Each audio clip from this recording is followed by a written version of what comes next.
Baruch Hashem, how are you, Rabbi Lerner? Baruch Hashem, Shalom Aleichem.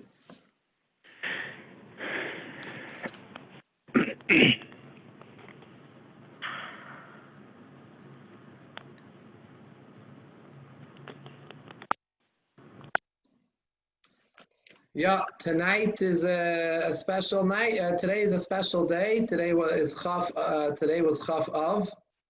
The 20th day of Av was the Rebbe's father's yahrzeit, his Yom Hilula.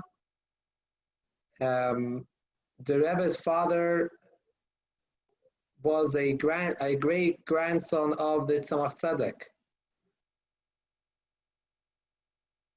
and he was a Rav. His whole life he served as positions as a Rav. He was a Rav in a big city called Yekaterinoslav. Today it's called the Dnepropetrovsk. Some people say for sure they call it the Dnieper. So he was a very, very big Talmud Chacham. Besides for being a very big Goin, he also was a Makubal. He studied a lot of Kabbalah, and not only studied Kabbalah, he wrote in Kabbalah. He wrote a lot of thoughts, in Kabbalistic thoughts. These were not traditional Hasidic thoughts. They were different style. He had his own unique style of Kabbalah. And one of the interesting things about his style of Kabbalah was that he would connect it to Gemara and Midrashim. He would connect the Kabbalah. He wouldn't just learn Kabbalah and explain the Sayyid, the Kabbalah itself. He would always show how they're connected. It's connected to the Torah of Nigla, to a Maimer Chazal, whether it be a Medrash or a Gemara, a Yerushalmi, somewhere to connect both Torahs to show how they are connected. And he always pointed out, one of his themes was pointing out the connection between the person and the place he lived, and everything about him was exact. Everything fit. What this person was and his character fit and made sense based on what his level was al pi Kabbalah. Now, the writings that we have from him are all things he wrote when he was sent to exile. He was arrested in 1939. The Rebbe had already, well over 10 years earlier, maybe 12 years earlier, the Rebbe had not seen his father. His parents were not able to leave for his wedding when the Rebbe left Russia when his Kala and the Frierdiker Rebbe, his future father-in-law, left Russia. He also left with them, and later on they got married, and the marriage happened in Poland. Now the Rebbe's parents could not make it to the wedding. They could not make it to the chasana because they weren't allowed to leave Russia. Russia wouldn't let them leave. It was such a beautiful country, they didn't want you to leave. And many years later, the Rebbe got married in 1928. In 1939, his father was arrested because he continued to ignore the communist rules regarding religious instruction. He continued to teach Torah as if it was regular, and he would actually be very bold and talk out in his drashas, and he would expound and talk out clearly how you didn't have to keep strong with the Yiddishkeit and ignore what the government officials are saying. So people knew it was a matter of time, but Rebbe Levi Yitzchok, who was finally called Rebbe Levik, did not deter himself, and he kept moving forward. And finally, in 1939, he was arrested, and after 9 months of being in prison, he was his sentence was to be exiled to the city, to a far, far place in the country of Kazakhstan, It was called, the city was Chile. Chile. It was a little village. It wasn't only, it was a very far country from where he lived. It was actually a Muslim country. It wasn't Christians like in Russia. But not only that, he was in a village, not in like some little tiny village. We had nothing there. There was one other Jewish person there. There was nothing, obviously, kosher, no shul, no mikveh, absolutely nothing. So he was sent there. And it was very hard living conditions in this place. And he had nowhere to live. He had to rent a room within the house of a non-Jewish person. So he actually lived in a non-Jewish person's house. You'd have to go through their house to get to his room, where he stayed in this room. That room that's all he had, that room. And his Rebbe Chana, the Rebbe's mother, came and joined him here in exile. And they were only allowed to bring very few things. He had to check in. When you were in such a place in a galus, in exile, they didn't just leave you there. You had to check in, show them that you're here, register, show them maybe every week or so, come to the office to show that you still exist and you didn't run away. You had to be in this exile. And whatever he brought with him, he was barely able to, he couldn't bring anything, but his Rebbe was able to bring a few things, barely anything. She brought with her a few svarim. She could barely bring any. She brought with him a Zayar, a Tanya, maybe like a Tehillim, just a handful of things, and that was it. Now, he had no paper and no ink there. So paper, he would write his chidushim on the side, the margins of the Sfarim which he had. This few handful of books which he had, he write it on the margins. He would ink. His wife, Rebbe Tzilachana, would go around and produce her own ink by taking different plants and making a dye out of it. She created her own ink, and it actually was like the colors weren't regular colors, it's red, orange, and he would write on these side of the svarim. Now, because he had no space, he would write, let's say, something, and he had no space, so he'd write all around the top, the bottom, the sides of the paper, and then he'd go backwards to the page before because he wanted to continue his thoughts. So he could go back a few pages, going backwards, just trying to use up the space. He didn't want to go forward because he'd have to write more in the next pages. So he would go backwards. I'm not sure if you could see this, but I'm going to show you just a sample of a sample of where you see him writing on the sides. Now, these Svarim, when Rebbe Chana left Russia, she did not take these Svarim with her because she was very worried that it would be confiscated by the border. Not only that, she would actually be maybe not allowed to leave Russia because she carried these incriminating books with her. So therefore, she left it with someone in Russia. And she told the person to hold on to it. Years later, one of the Chassidim found out about it, and he managed to have the Israeli, the book, the Svarim, to be dropped off by the Israeli embassy. And from there, they were sent through diplomatic mail, sent to Eretz Yisrael, and then it came to the United States. Now, he really wrote much, much more than what we have. But these were things he wrote before he went, but that is lost. We hope one day something is found, but that all is gone. KGB confiscated things. A number of years ago, maybe 20 years ago or so, they managed to get his KGB files. The KGB opened their files and gave the actual file of the arrest and all the details about it. They gave it to Lubavitch, and found like around close to 70 letters which he had written. A number of letters. I don't remember actually recall the amount, but a number of letters. And these letters were printed.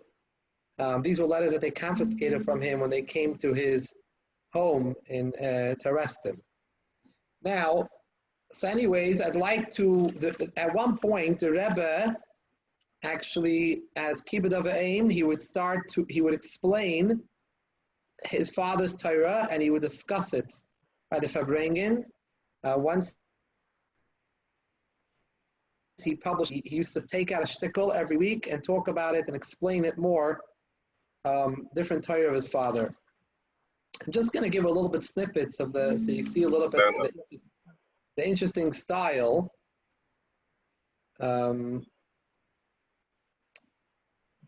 I'll tell you a few interesting Torahs which he said.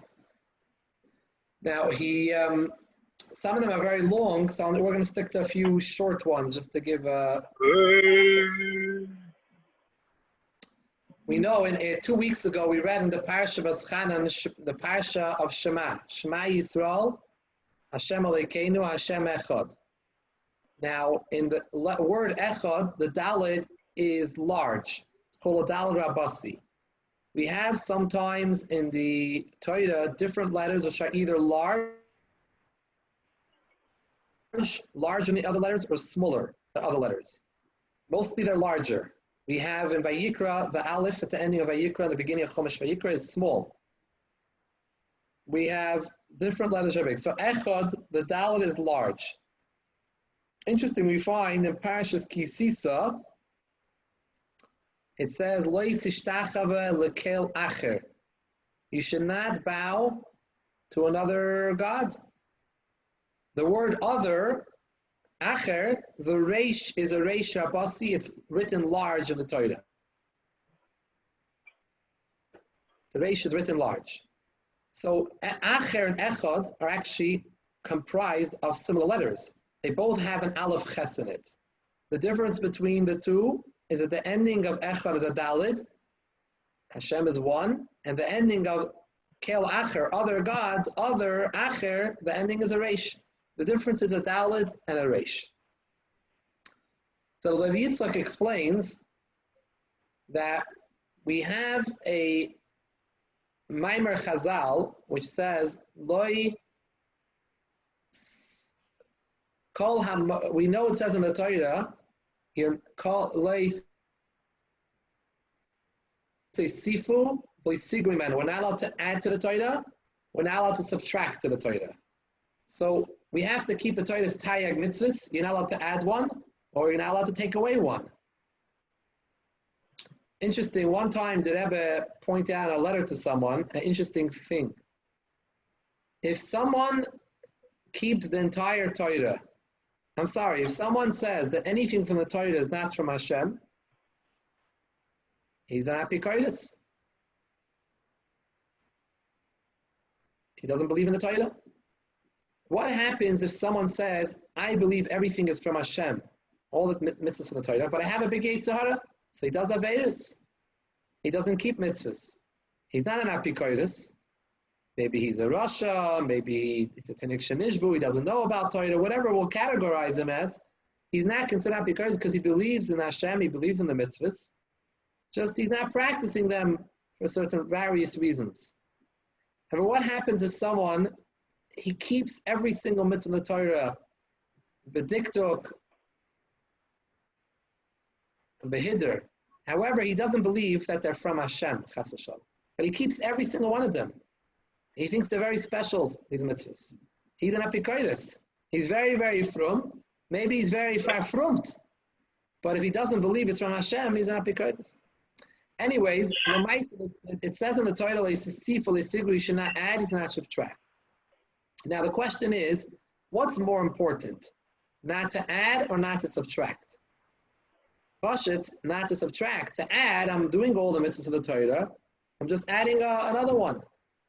So what could be wrong with that? I'm doing everything, I'm doing another thing. The Torah tells us you're not allowed to add either. But obviously, the most important thing is, seemingly, you should not subtract from the Torah, because then you're not doing what Hashem told you. Adding extra means I'm doing everything Hashem told me. I'm just doing more things, extra things Hashem didn't tell me to do. And I'm saying Hashem also told me to do this. Okay, that's a problem, but it's not a big of a problem with someone who's not doing what Hashem told him. He's not doing the mitzvahs. So why does the Torah say, Lo yisifu, first, don't add, and then Lo yisigru? So Chazal tell us, Kol ha-moisif gereya. Anyone who adds, this is to teach us, Lo yisifu comes first, because anyone who adds to the Torah is subtracting from the Torah. So what does this mean? You're adding, and therefore you're subtracting. So before we go to what the Levi explained, the Yitzchok, I just going to go on a side thing that the Dubna Magid has a famous mashal to explain why when you add, you will come to subtract. He said, I don't really know why you need a mashal, but it's a nice mashal. He explains like this. If someone comes to someone and he's famous for his mashalim, the Dubna Magid, his parable. So someone comes to someone and he says, can I borrow from you a silver fork? Okay, silver, he's not so excited, but okay, looks like an honest person. He gives it to him. He comes back a week later and he comes back and he gives him 2 forks. So he said, what happened? I only lent you 1. He said it gave birth. Oh, it gave birth? Okay. He's happy it gave birth to a second fork. Now he has 2 silver forks. The person tells him, I would like to borrow from you a silver bowl. Oh, for sure. I'm more than happy to lend you a silver bowl. He's thinking to himself, the lender, this one also might give birth. He comes back, sure enough, a week or 2 later, and he brings back the bowl with a second bowl. And he said, this one also gave birth.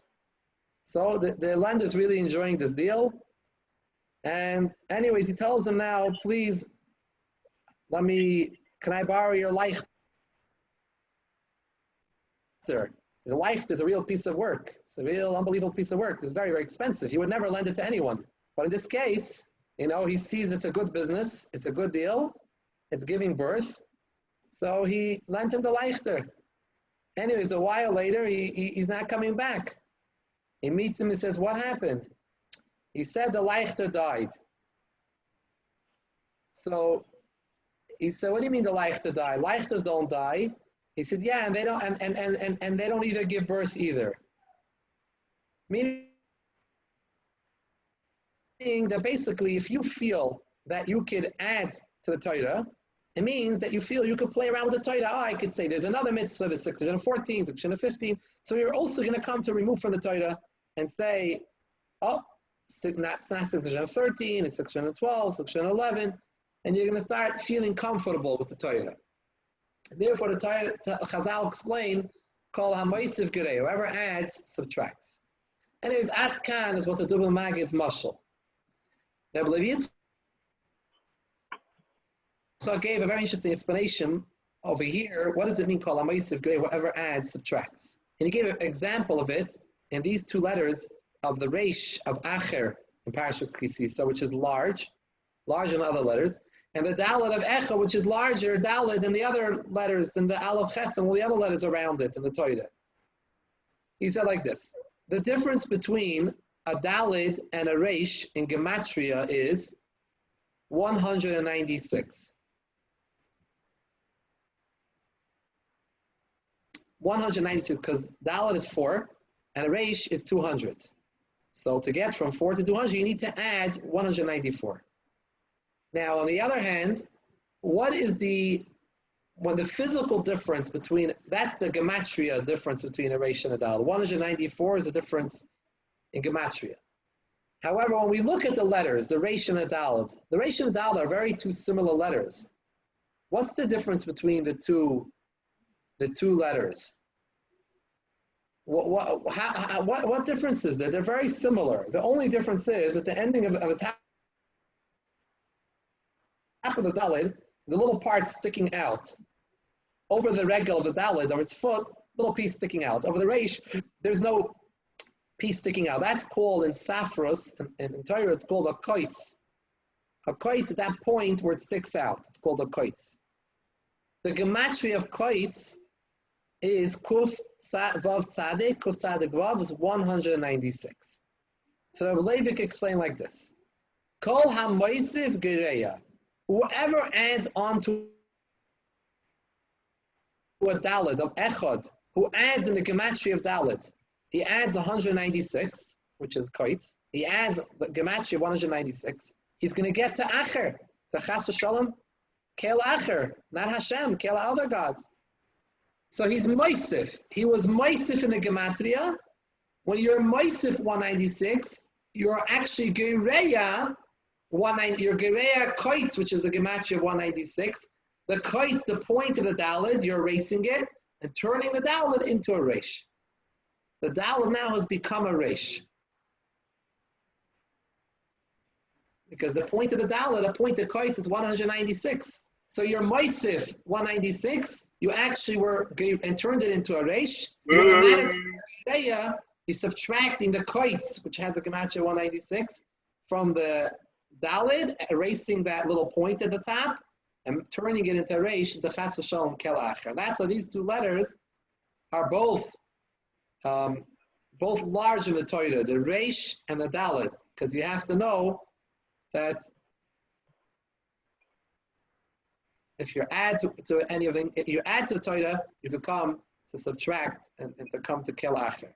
That's one short vart from Levi Yitzchok.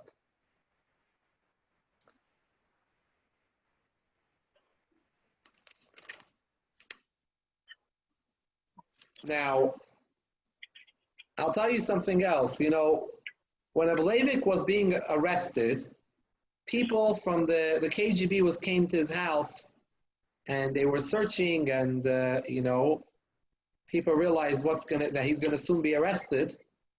So people from the city, they loved him. Even the secular people in the city really liked him. There was a wide variety of Jewish groups in that city. A lot of different rebellious groups. They all partook in the elections, and they were involved in electing Rebbe Levi Yitzchok. And even those that were very secular liked him a lot. He was very, very, very, very big Yiddish. And very frum, but they had their cheretz for him. So people came over to the house, and people were saying goodbye to him. They realized that he's going to be going away. And while the people were there, he left them off with a vart. And how do we know this vart? He never wrote it down. We know because someone, a Rabbi Twersky, during the maybe 60s, went to visit Russia.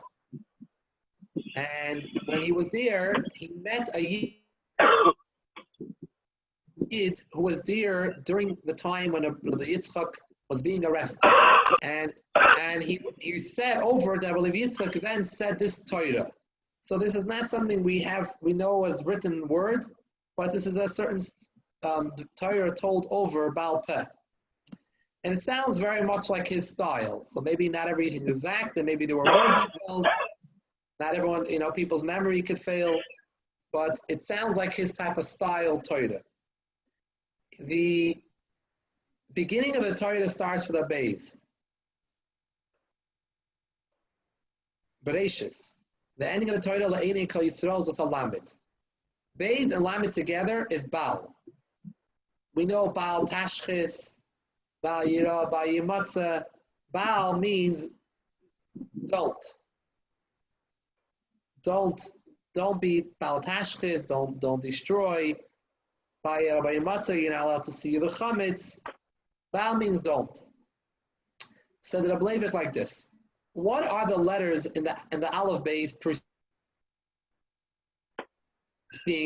the letters Baal? Before the Beis is an Aleph. Before the Lamed is a Chaf. What do those two letters make together? They make the word Ach. So hold that hold that now, and let's remember that the letters before Baal are Ach. Now, what are the letters after Baal in the Aleph Beis. After Beis is a Gimel. After the Lamed is Mem. Gimel and Mem together make Gam. So we have Ach before and Gam after. What does Ach and Gam mean? Gam means in the Torah, Gam means literally also. Gam Zeh, also this. The Torah says whenever, the Chazal tell us, whenever the Torah uses the word Gam, also, it's coming to include something.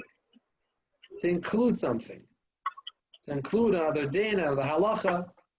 When it's said, the Torah says Ach, or the Rak. But the Torah says the word Ach, it means only.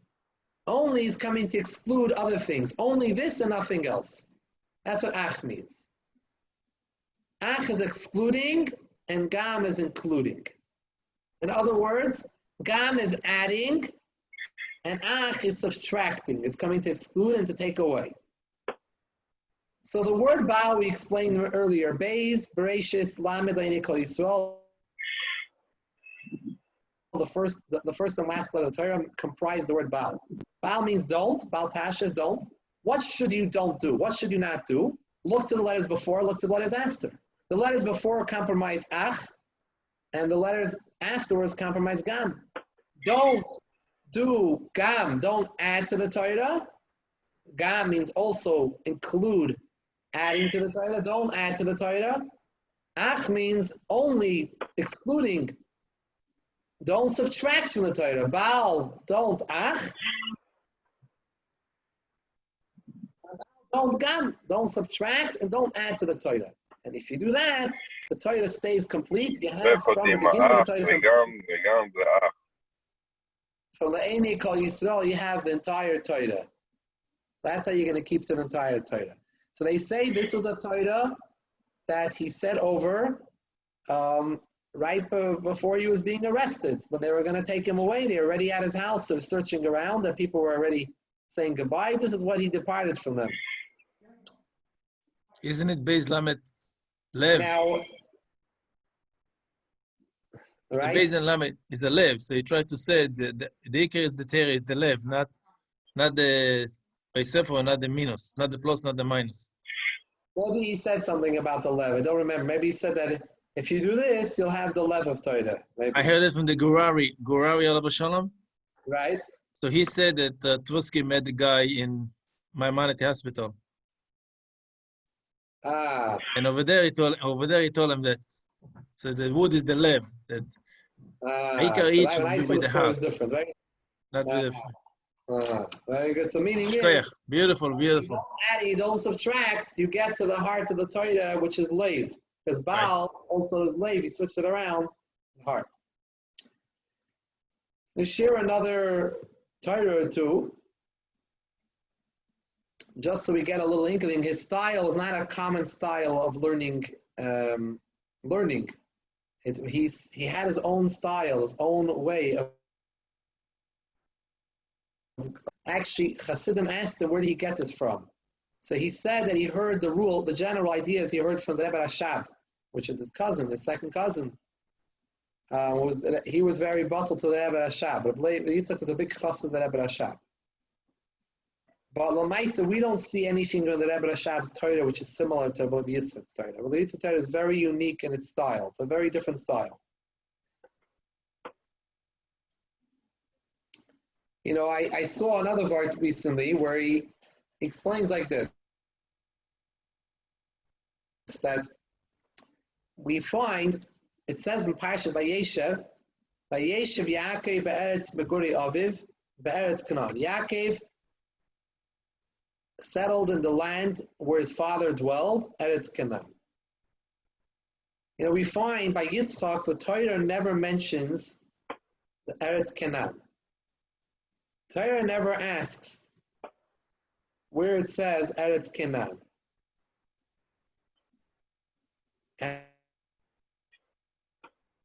And this place, it doesn't say Be'eretz Canaan Meguri Aviv, in the land of Canaan, which was the place where his father dwelled.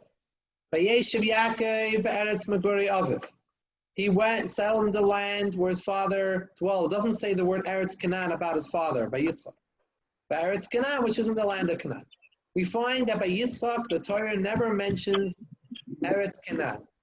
The Torah says, Hashem told Yitzchok, Gur ba'aretz hazayt. You will live in this land. It doesn't say Canaan, it says Eretz. Shchoim ba'aretz. You'll dwell in the land. It doesn't say Eretz Canaan. By Avram, it says clearly, V'oilech ese oisei be'eretz Canaan. I'll take you through the land of Canaan. Yaakov, it says, Yeshiv Yaakov Eretz Canaan. It says Eretz Canaan. So why do we find that Yitzchok, it doesn't say the land is Canaan, it just says that Eretz Stam. So he explains like this. The Eretz is compared in Chazal, compare land to a woman, to a nekeva, a level of nekeva in Ruchnius. Why is a land like a nekeva? Because just like a nekeva, a female receives from the zachar, so too the land receives from the rain, and it grows, it gives birth, it gives forth the produce and the plants, similar to how a nekeva, a woman, accepts from the zachar and she gives birth. So the land is compared to a nekeva. Now, what does it mean, Eretz Canaan, the land of Canaan? Means we're talking about a shivcha Canaanis, like a goyish maidservant, like a shivcha Canaanis. Now, the Medrash explains in Parshas Bechukoisei, the ending of the Teichacha, it says, "Zacharti es Yaakov, I will remember Yaakov. Va'af es bisi, it's my bris, my covenant with Yitzchok. Va'af es bisi Avram, I also remember my bris I made with Avram. V'ha'aretz esken, I will remember the land. I will also remember the land." So he'll remember the Avis. Hashem goes through each one of the Avis. I'm going to remember Yaakov, Yitzchok, and Avram, and I'm also going to remember the land. So the Medrash explains, why is he mentions the schus of the Avis. Then he mentioned the schus of the Eretz Yisrael with them. What's the connection? So the Medrash explains like this. There's a mashal to a melech who had 3 sons, but he also had one maidservant, a shivcha. Her job was to take care of them, to raise his 3 sons. It was to raise up his 3 sons, to make sure they're healthy and they're well and they're growing. Take care of them. So whenever the king would ask how his children are doing, he would say, how are my children doing? Go through each one of his children. He would also ask, and how is my maidservant doing? The one who would take care of them, the shivcha, doing. So once he asked about them, he would also ask about the shivcha, how she's doing. Same thing over here. Hashem, the Eretz, the land, is like the shivcha. We said before it's compared to a nekeva, to a woman, the land. The land, whenever Hashem is maskir, mentions the schus of the Avis, he also mentions V'ha'aretz esker, I will remember the land, Eretz Yisrael, with them together. Because Eretz Yisrael brought up the Avis. The Avis lived in Eretz Yisrael. They lived on the land of Eretz Yisrael, and it brought them up. It was megadol them. So when Hashem mentions the Avis, he also mentions Eretz Yisrael. Just like the king, when he asks how his 3 sons are doing, he also asks how the maidservant who takes care of them is doing, the shivcha. So we see also over here from this Medrash that the land is compared to a shivcha. Eretz Yisrael, Eretz Canaan is compared to a nekeva, to a woman. Because that's how the mashal is that Hashem remembers the land like Hashem remembers, like a king who remembers a maidservant. So it's also we see compared to a shivcha, maidservant. We find that Avram Avinu married a shivcha. Who was a shivcha? Hagar. Yaakov also married maidservants, shivchais, Bilhah and Zilpah. However, Yitzchok never married a shivcha. Yitzchok married Rivka, and that was it. So Yitzchok never had a connection with a maidservant with a shivcha. So Yitzchok never had that shaykhis with Eretz Canaan. It never, he's such a lofty level, Yitzchok. At Yitzchok's level, he was not able to come down to be mashpia to Eretz Canaan. This was too low for him, Eretz Canaan. His madrega, he wasn't able to have a shaykhis to marry a shivcha. He wasn't allowed to marry a shivcha, Yitzchok. And therefore, we don't find a mention of Eretz Canaan ever by Yitzchok.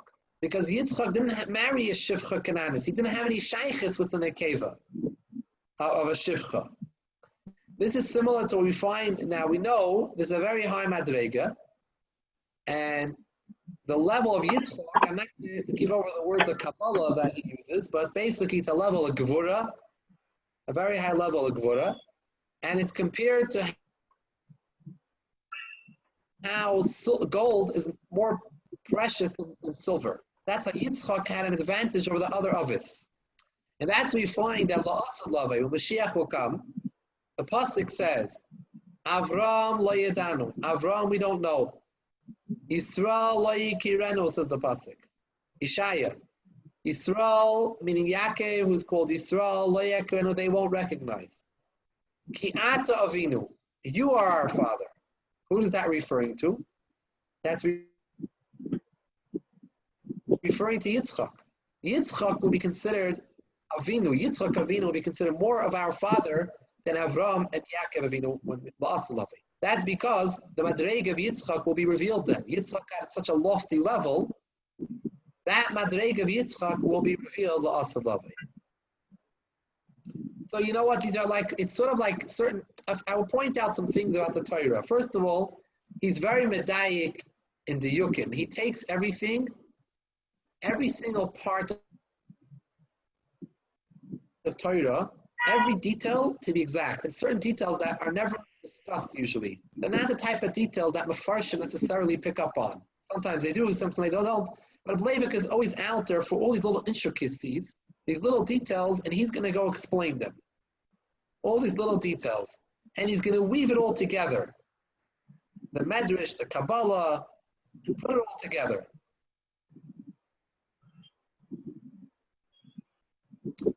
Another nice vart I saw recently, and maybe we'll conclude this vart, but we know that Menashe, Shevet Menashe was split. Half took on one side of the Yarden, in Eretz Yisrael, and half took on Ever Yarden. So the Shevet Menashe, God and Ruvain were fully Ever Yarden. They didn't come into Eretz Yisrael. Menashe, it was split in half. Half did, half didn't. Which is strange. Why would half the Shevet be here, half the Shevet be there?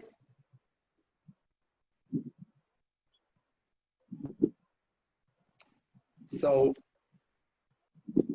I believe Yitzchok explained this based on a Torah of the Arizal. He elaborates more on something that the Arizal explained. Who was Menashe's mother? Menashe's father was Yosef. Who was his mother? Osnas. Her name was Osnas. It says Pare gave the daughter of Potiphera, who was actually the one who imprisoned Yosef, right? Potiphera. But Pare gave the daughter of Potiphera, her name was Osnas, to be the wife for Yosef. And that was the mother of Menashe. Menashe and Ephraim. Menashe was the Bechor. So who was Osnas? So it actually explains that Osnas was a daughter of Dinah. One of the Shvatim had a sister, Dinah. Dinah was captured by Shechem. And he convinced Dinah to marry her. And the brothers had to come and to get Dinah out. So Dinah actually, she was with Shechem. Shechem forced her. And then he convinced her that now that now that this is what happened, now you should stay with me. So Dinah actually had a child with Shechem. she went back and she became pregnant. Who did she give birth to?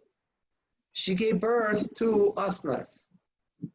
Asnas was her daughter that she had with Shem. Now Asnas was brought up, went to Mitzrayim, and she was brought up in the house of Potiphera. She wasn't really their daughter. She was their adopted daughter. Asnas was a daughter of Potiphera. Parai made the shidduch between Asnas and Yosef. He gave Yosef is going to be the second to the king, and he should marry the daughter of Potiphera, the adopted daughter Asnas, who really was family. It really was Yosef's niece, because Yosef was a brother of Dinah. It was his niece, Asnas was his niece. Now Menashe, since Menashe came from Dinah, who Dinah and Asnas, his mother, came from Dinah and from Shechem. So he had him inside himself, half was Kedusha, and he had in himself some aspects that weren't Kedusha Menashe. He had Zuhama, what's called. Zuhama means there was impurity, something impure, because he had his background in a person like Shem. So therefore Menashe, half of Menashe came into Eretz Yisrael. That was a side of Dinah, of Kedusha, and the half that didn't come into Eretz Yisrael, that was the part of him that came from Shechem, and that was Zuhama, that was impurity, that didn't belong in Eretz Yisrael. Therefore, half of Menashe, according to Kabbalah, did not come into Eretz Yisrael.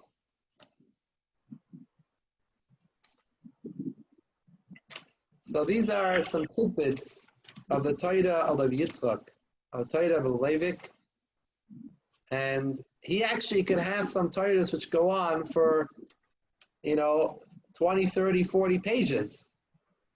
We're just pulling out a few tidbits over here of Torahs that he had written.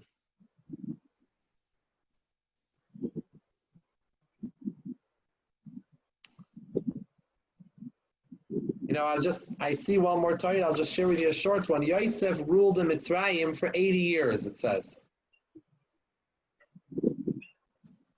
Now we know in Kabbalah it explains that Yosef is the level of the sphere of Yisoid. No, Chesed, Gvura, Tiferes, Netzach, Chayid, Yisoid, Malchus. Yosef was the level of Yisoid. Actually, Yisoid is the same gematria as 80. Samach and Yud is 70. And Vav and Dalet is another 10, is 80. So we see it in the gematria of Yisoid, actually, the 80 years that Yosef was in Mitzrayim. Some of the Torahs that he had are harder to understand, and those are ones more that the Rebbe would explain by Fabrengens, talk out and elaborate more, to explain more the details of his father's Torah. So conclude that the Torah, the Baal Ha'ilula of Yitzchok is Chus Yagen Aleinu, V'Kol Yisrael, and the Chus that I'm learning is Torah should Yagen Aleinu, should protect us. And he had a big schus because he had also a son, a very special son that lit up Klal Yisrael. So that was a tremendous schus that he had. Definitely a lot of nachas from the Rebbe. He went after his wedding. He would write to the Rebbe asking the Rebbe to please not to fast so much. We found letters. The letters were discovered of the Rebbe's father writing to please not to fast, and he knew the Rebbe was very private, and the Rebbe did not want to. Some tzaddikim, their derech is that their avodah is b'tznius or behefta. They don't want anyone to know what level they are on in avodas Hashem. So the Rebbe, until he became Rebbe, was that personality where he was very much to himself, and he he kept himself and kept quiet about what he did. So Rebbe Levi had to push it right to the Rebbe, please. I know you don't want to wear a kapata. You don't want people should look at you. You want people should look at you like you're pashat. But I'm asking you to please, by the chasana, make sure you make for yourself a silk kapata. He didn't want that the Rebbe should try to hide. You know, he shouldn't try to. He knew the Rebbe would try to play these type of games. He didn't want that the Rebbe should, not games, but this was how the Rebbe's avodas Hashem, and he was pushing for the Rebbe. He also told the Rebbe he should tell him everything the Frierdiker Rebbe said.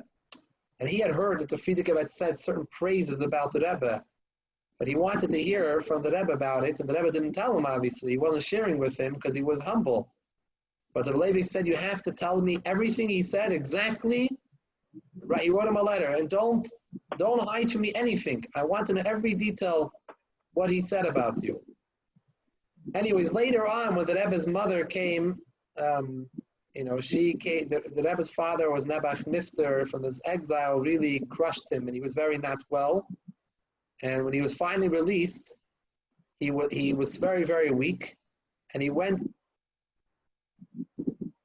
to a large city in Kazakhstan, which is called Alma-Ata, and there were other Hasidim who lived there, and this is not where he was from or anything. This is just where the closest, largest city to where he was in exile, and he only was there for a few months, and he was nifter.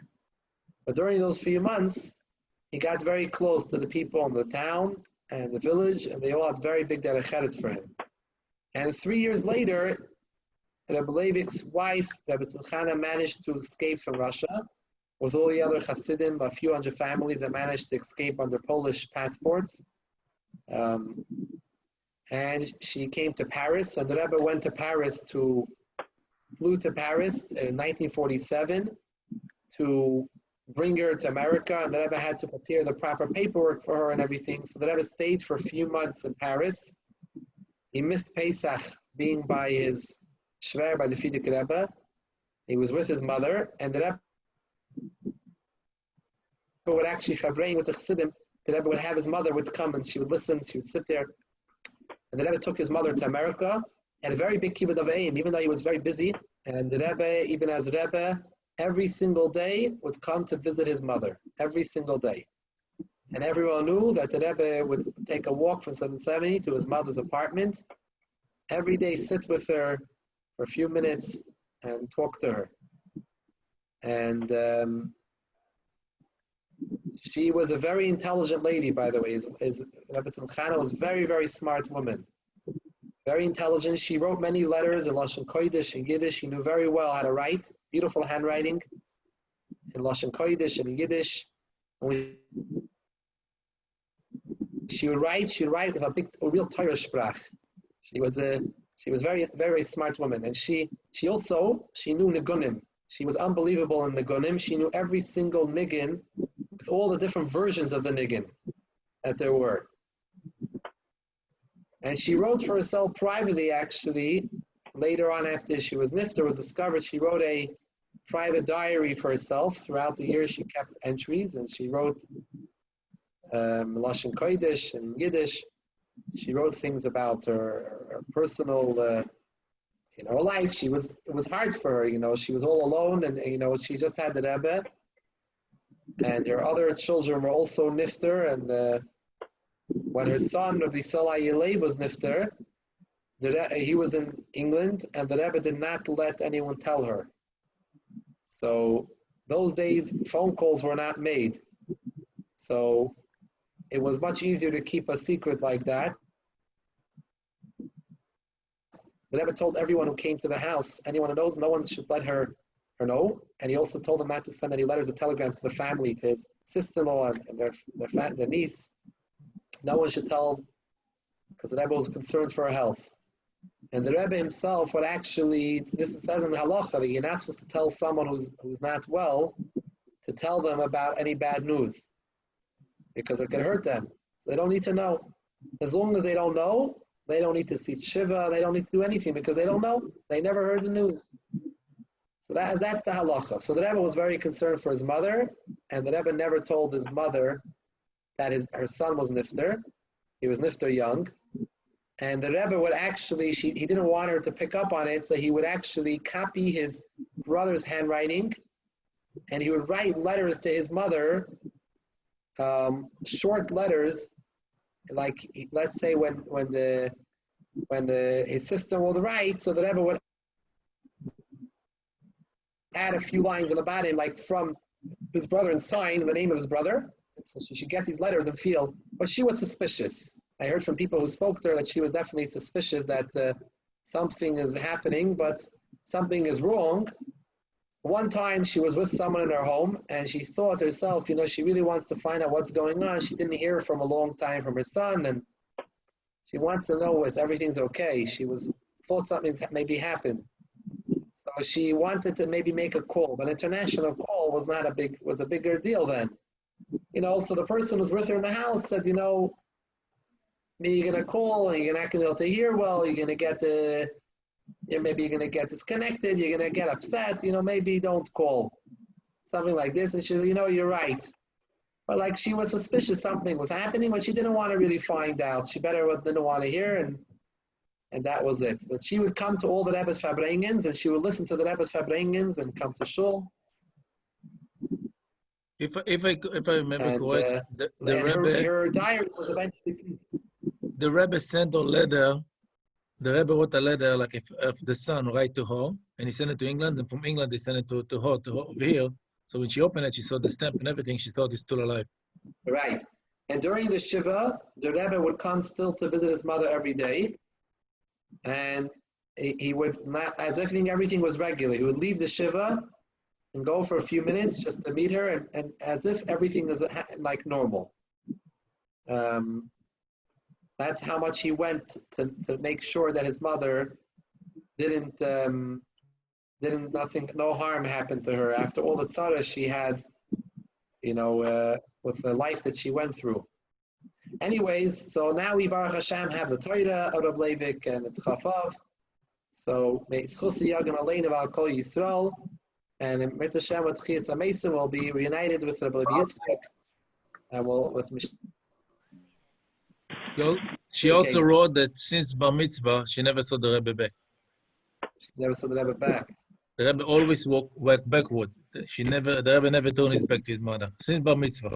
You imagine this? Yeah. Wasn't a regular family. Oh, greatness. So I want to wish everyone a good nacht. And today a plane of 150 Lubavitcher from New York went to Zion. And the president, Donald Trump, sent somebody to declare that this cave is now international something, which is a big deal. Very interesting. Yeah. What does that mean? I mean, it's not American territory, so what does that mean? How does America recognize something? What does that mean? I guess they have an embassy in Kazakhstan. Interesting, yeah. Interesting what that means. It's a big deal. It's not American property, so how do they recognize... He recognizes it as a heritage, an official heritage site. Maybe it means it gets more protection. Probably, yeah. American. Those days, the women, like in Yerushalayim, women don't go to the Beis HaChayim. They don't go to the cemetery, to the Levaya. They don't go to Levaya. In Yerushalayim, the minig is that women don't go to the Beis HaChayim. The men don't go to Levaya. In Yerushalayim. No, I'm not talking about the children. The women who are available don't go at all to the Beis HaChayim. They don't follow. They don't go. And also, Rebbe Tzimchan writes that she also didn't go. She didn't go to the Beis HaChayim. She went home after. She didn't go. When she bought the land, she made sure to buy all around of Levi's cave. She writes that I made sure to buy all the property around, that no one should be buried near him, because we know it says that a tzaddik should not be buried near a Russia. And Russia could be relative Russia. Compared to this tzaddik, another person be considered a Russian, not on that madrega. So we know also by the Frierdiker Rebbe and by the Rebbe And even by the Rebbitzins, if you see outside the oil, there's a space around all their kfarim from all sides that no one should be buried near them. There's an extra mukim of a kaver all around, so no one should be buried next to them. So the same thing what Rebbe Tzimchana wrote in her diary, that when she writes about his petira and what happened, she writes that she bought